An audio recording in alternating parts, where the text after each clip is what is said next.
Coming up today on Locked On Texas Tech, Tuesday night trickiness for Grant McCasland in Waco and a way too early top 25 for the upcoming college football season. Don't hate the Red Raiders, hate the game.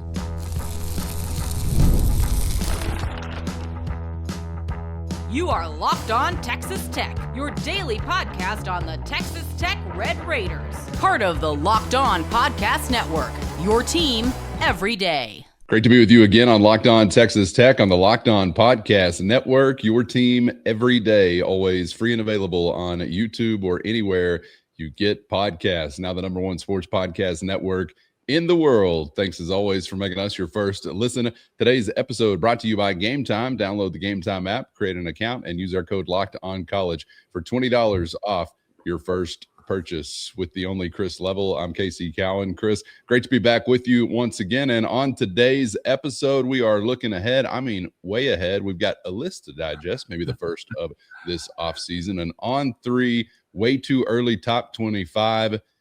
And wait till you see where the Red Raiders are showing up. Are we getting the head start so many have become accustomed to over the years as it relates to a preseason poll? We'll get to that coming up in just a moment. Of course, we are reconvening today, however, on a game day for Grant McCasland and the Red Raider men's basketball team. They are down in Waco for a Tuesday night collision.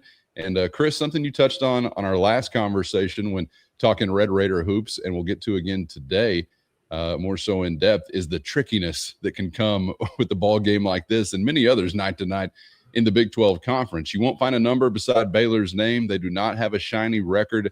They're in their toughest stretch of the season, losing 4 of their previous 5.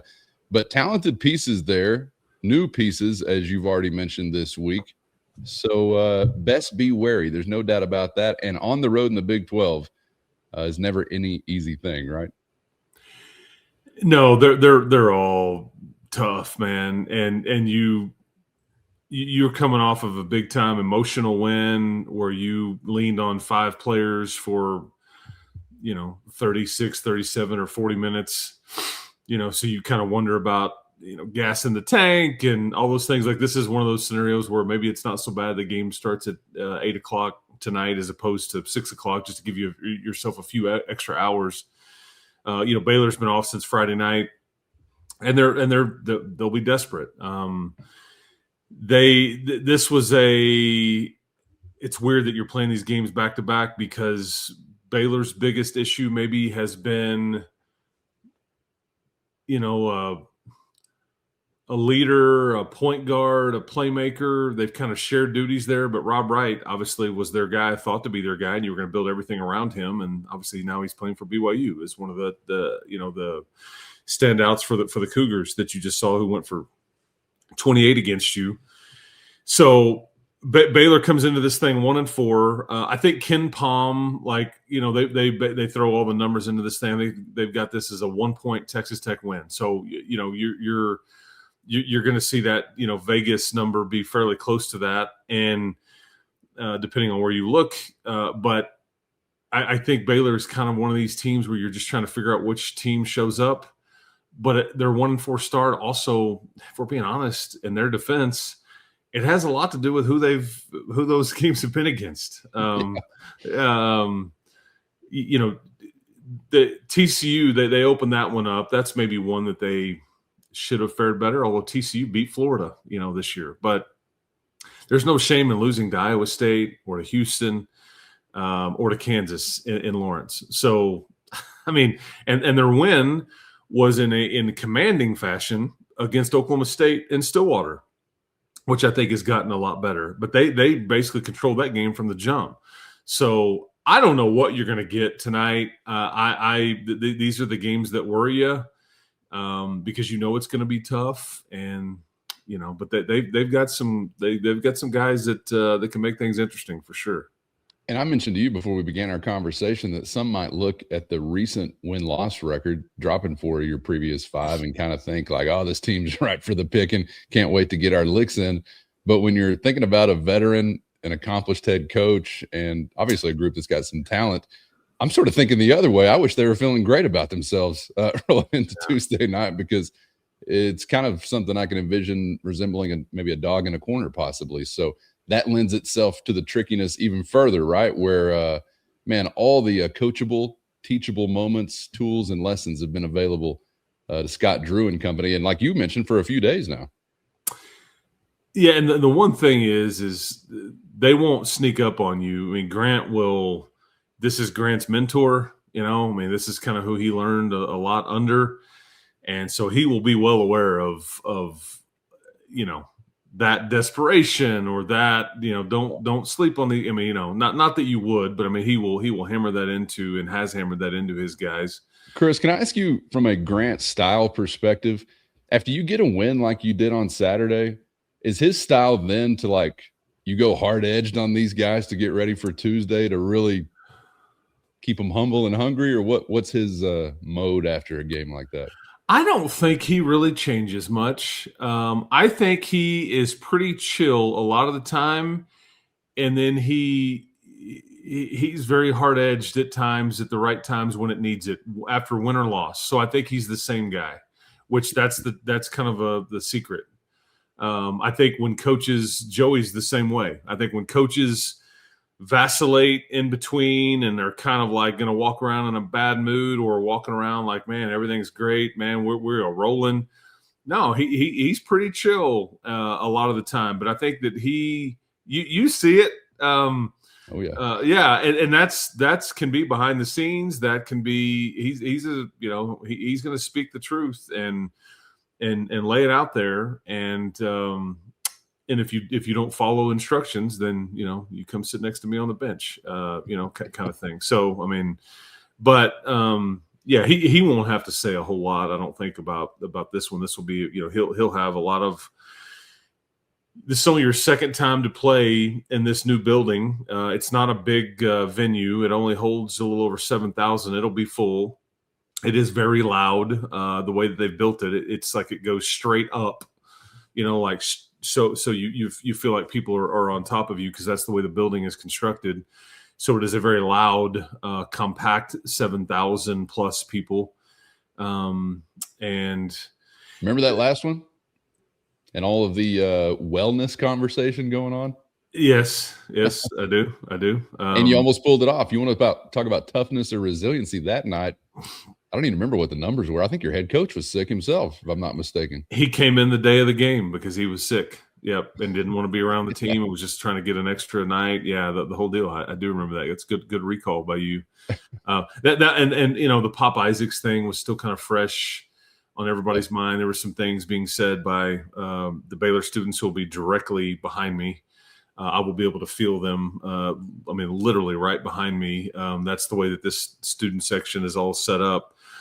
But there's a couple things I want to point out about this Baylor team. This would by far be their biggest win of the year if they get it. And your job is to try to keep what you've got going and into the weekend.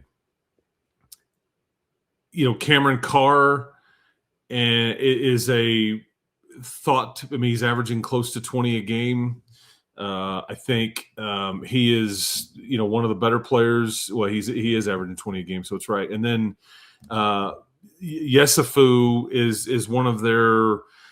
He's not going to get the commentary like the Darren Petersons and the AJ Devonsa and Koa Pete and all the Kingston Flemings, but he is, I think, 5-star freshman-esque and potentially a one and done, and he's averaging like 19 a game.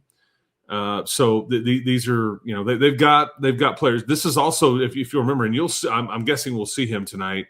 James Najee. This is what caused all the controversy a couple of weeks ago at the turn when we turned the calendar from 25 to 26 on the NBA G League player, basically that was drafted. Never played a minute in the NBA technically, but they found a loophole, and the NCAA is like, yeah, he can play. So he's a 7-footer. He's averaging a couple of points and 2 or 3 rebounds.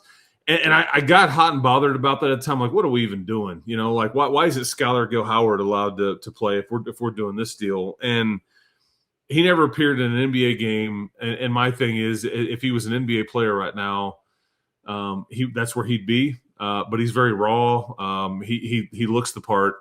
You're going to see that he's a big that's the concern with this team. They're going to try to muck it up and just try to beat you up like a lot of these teams are. They're just not maybe near as skilled or as connected as some of these other teams are. But if you just want to turn it into a fist fight, they've got a lot of big bodies that they can throw at you. And I think he's coming off the bench, and he's like 7'2" and 250 and the whole thing. But here's the weird thing about their team. They're averaging 87 points a game, to which that's more than you.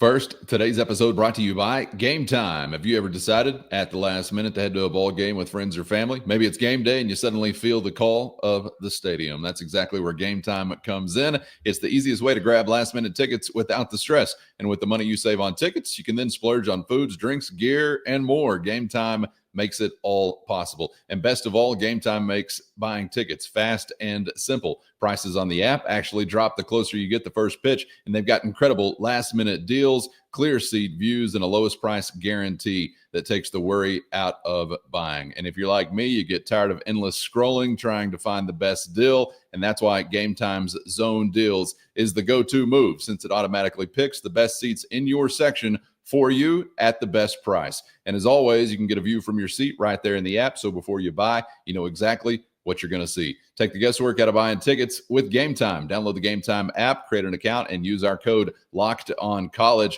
for $20 off your first purchase. Terms apply. Again, create an account and use our code LOCKEDONCOLLEGE, Locked on College, for $20 off. Download the Gametime app today. Last minute tickets at the lowest price, guaranteed.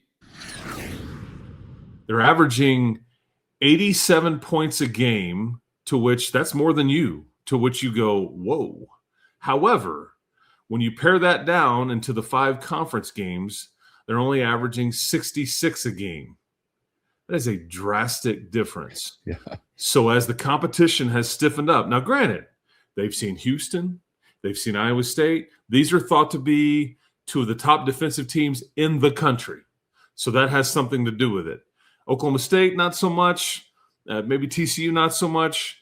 Kansas can be hit or miss. But that's where you can, if you will show up and guard like you have been, you're going to absolutely have a chance. If you don't, and if you don't have enough juice in the tank and enough energy to expend and all the things, you could be in trouble. So that's where this thing could be at. And you're going to have to get some minutes from some of these guys like Leon Horner and Nolan Groves. I'm inclined to ask game to game in the usual situation. All right, well, what kind of buttons or levers do you push or pull going into this matchup? But I'm sitting here thinking, do you have a button? Do you have a lever? Is there anything different than you can do? Because I'm also recalling the tremendous scene, Fresh Prince of Bel-Air, basketball locker room. You get the ball, what do you do? Pass it to Will. You get the ball, what do you do? Pass it to Will. Hey, you get the ball, what do you do? Pass it to JT. You get the ball, what do you do? Pass it to Christian. Correct answers. Very limited. So, I mean, what changes from game to game? I know the opponent does, but how much could it change for Tech, I guess? Yeah, they will. I'll be curious to see how they choose to defend. I mean, I think that they have mixed in some zone. I think I don't know how much that they'll utilize that. I hope they utilize it a ton, Chris. Well, and Colorado did, and it worked for a bit, and then once you kind of figured it out, it was like, oh no, this isn't going to work, and that's what then they got into man-to-man, and that's what allowed them to get back into the game, talking about the Colorado-Buffalo game there. Good question. I hope they're saying by halftime, Baylor fans are saying they won't be making that all night. Something like that. Yeah, like they were in Boulder that day. Like, oh man, what's going on? Yeah, when Christian Anderson buried a 30-footer going in the locker room. As far as buttons to push, I'd be willing to bet you that Tyree Bryan will get another crack at this. Nolan Groves and Leon Horner, as far as rotation, but again, the leash is short, but maybe unlike the other night, I'll be interested to see how this thing's officiated too, because at some point, leaning on 5 guys, that's why you had to lean on some of your other pieces the other night, because Jalen Petty was dealing with foul trouble. So. That's just going to be part of it, where you're going to get dinged for a few things, and you got to play through that. That's why having some extra parts on occasion that step up and rise to the occasion would certainly help. This will be Baylor can kind of be disjointed. This is an entirely new team. This is like one of these weird examples. And again, largely because of the Rob Wright scenario. But there was not one of these guys that played here last year. So they are very much trying to figure out who does what your role is. I mean, Dan Skillings is a guy that you played against when he played for Cincinnati last year. Obi Agbem is their kind of floor general to a certain extent. You played against him at Wyoming last year. I think he's a guy that Jeff Linder coached a couple of years ago. They've got guys with numbers. They've got talent.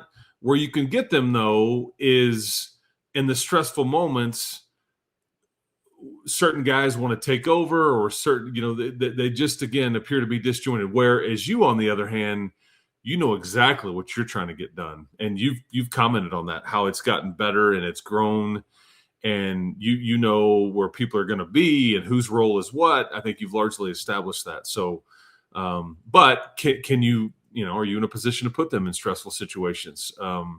Because this is an athletic team now, and I'm guessing desperate and motivated and all the things, because they could, largely get back on track with a win over you. So it's your job to stop that. Yeah, I was listening to a head coach just recently. I can't remember who it was, talking about with so many new additions most have on their rosters every year, and how easy it is for those players to revert to, I'll do it, as opposed to trying to play into the team thing. And it's a work in progress for a lot of people. And if you're ahead of the curve, then you're probably going to have an advantage game to game. But that's, I think, some of what you're describing right there. Every one of these guys was the, hey, I'll just do it guy on their AAU team or their high school team. And they probably were far and away better than anybody they were with. And so when they did it, it was like, yeah, well, I'll just keep letting you do it. Pass it to Will.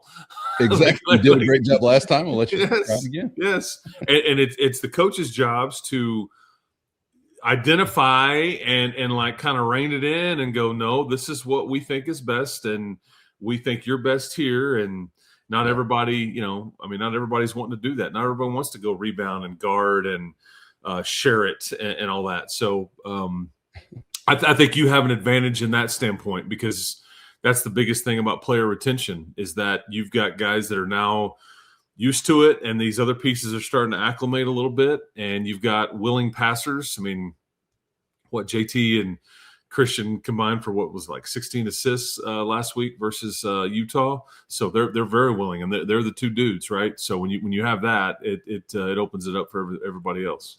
Sort of strange that I barely even flinched still at a comment about not one of these guys played for this team last year. So, that's part of their tail at the tape. It's just it's amazing how quickly you become accustomed to that kind of thing, or hearing that kind of thing, maybe as a fan. All right, we'll see what happens, and enjoy all of that scholarly energy behind you, Chris. Stay safe down in Waco. Before we get out of here, let's switch gears, because I do want to spend some time talking about one of our favorite, of course, pastimes of the off season. We're not quite to list season, I don't think. I'm still looking at portal class lists, but we've got other lists appearing. Team lists, Chris, as it relates to an on-3 way too early top 25 for college football in 2026. Where are the Red Raiders landing? I'll throw it on the screen for those watching on YouTube. If you are listening via podcast, I'll run it down for you really quickly. Today's episode brought to you by Open Door Financial. And if you're a Red Raider balancing family and career, you've probably thought about your financial future, retirement, getting out of debt, leaving a legacy for your kids. But here's the thing, most financial advisors just trying to sell you something, hit a quota, or they only work with clients who have huge investment minimums. And that's not how it should be done. That's where Open Door Financial Advisors comes in, doing things differently. They were founded by a 2007 Texas Tech graduate right here in Lubbock, and they've spent over 15 years serving Red Raider families across the nation with one simple mission: helping you gain financial freedom and peace of mind, no matter where you're starting from. And Chris, you've got a long relationship with Open Door Financial Advisors, and that's the thing they really love doing most, being Red Raiders that help out Red Raiders. Yeah, Derek Finley, man, he is one of us. He is a Texas Tech guy that really wants to help Texas Tech people, and it doesn't matter where you live either, because I think he's got clients from all over. But he is based in Lubbock, and it doesn't matter. But if you're trying to get out of debt, or you're trying to man, how do I get wealthy and secure my future by saving? He can handle anything in between, all of it. But yeah, check him out. But yeah, Derek's good people, and he's a Red Raider. He's been on this journey for many years as it relates to Texas Tech. So he knows what you're going through. Yes. They work on a subscription-based fee-only model, which means they're never earning commissions on anything they're selling you. So there's no hidden agendas, no investment minimums, just straightforward advice. So whether, like Chris said, it's organizing investments, crushing debt, or building a legacy that goes beyond just money, they're ready to help families of all needs and resources, all while living by West Texas values, truth, and grit. So if you're ready to work toward your big horizon, visit Open Door FA. That's opendoorfa.com to connect with Open Door Financial Advisors. Honest guidance for Red Raider families who want to take care of what matters most. Top 5, Ohio State, Georgia, University of Texas, for good reason, I'm sure, Notre Dame, Indiana. 6 through 10, Oregon, Red Raiders, Stinking Aggies, Hurricanes, Sooners. Elsewhere from the Big 12 Conference, Chris, you might notice BYU at number 13, Utah at 16, Houston a little bit further on down the list at 22, Arizona at 25. Take in the rest there as you like. But, yeah, 7 for the Red Raiders, which is really just a peek at what seems like some benefit of the doubt that they may be getting rolling into 2026. And it ain't no small thing where you begin in some of these rankings, right? Yeah, I think this is a poll that came out yesterday. You've probably woke up today, and after the title game, you get flooded. Every outlet's got one of these out, and we'll kind of start discussing these, and it'll be interesting to see the variance here. But this is the first one we've had a chance to take a look at.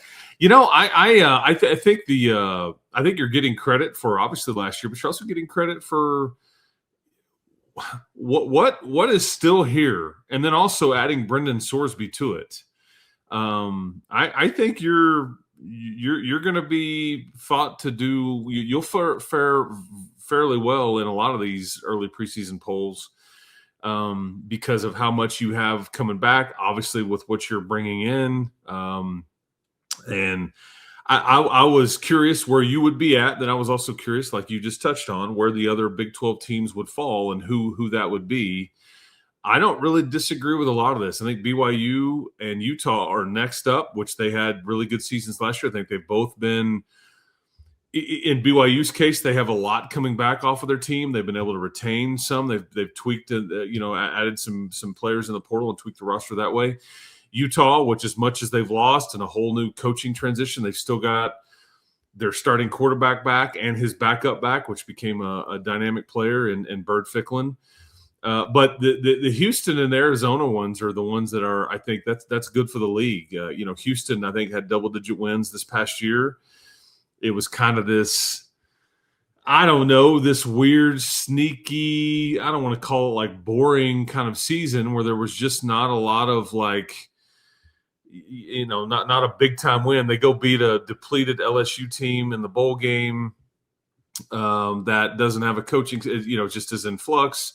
And it was at NRG, and that was obviously a big deal for Houston. But they've got Connor Wegman back. They've added a 5-star quarterback back that backs him up that you'll hear a lot about. And then they've retained their staff, and I think they've actually done pretty good in the portal as well. I think that is a team certainly to watch.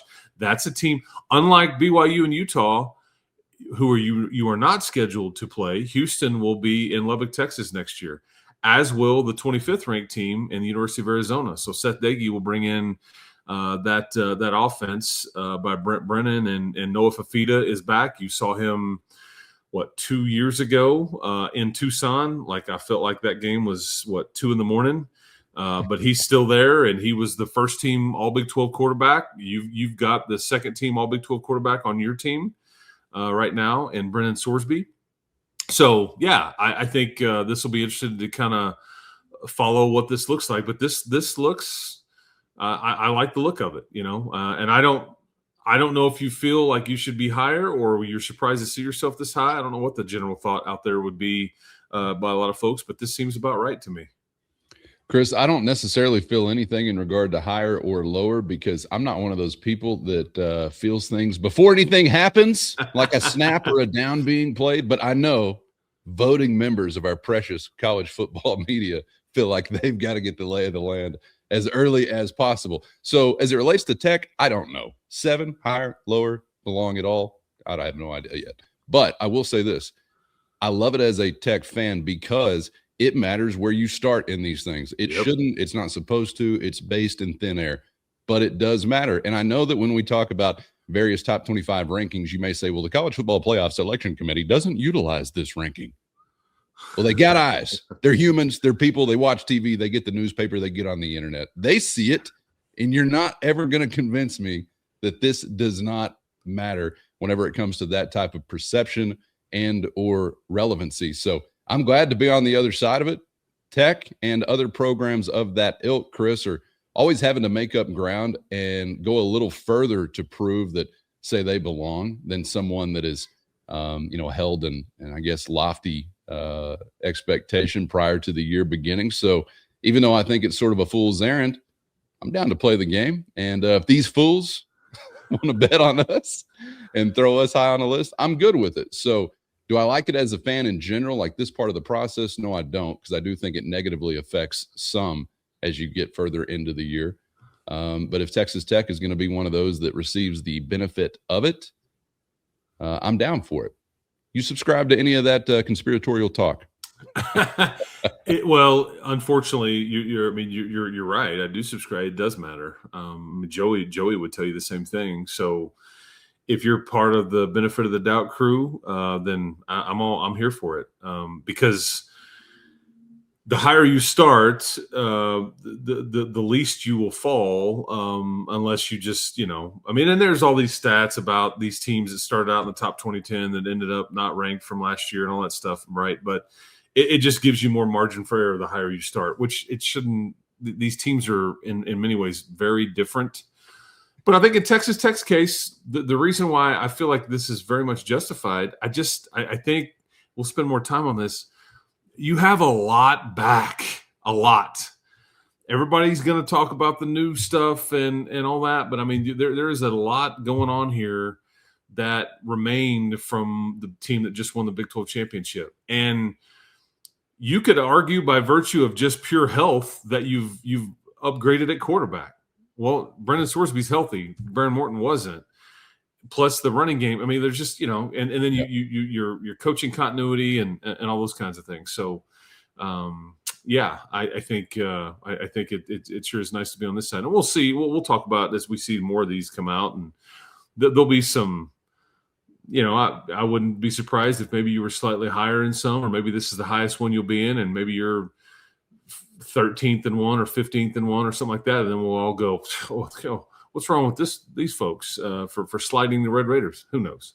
Well, I think it's interesting from a conference perspective because you can sort of get into the to use an industry term, the circle. What was that Steve Martin movie back in the day? Circle.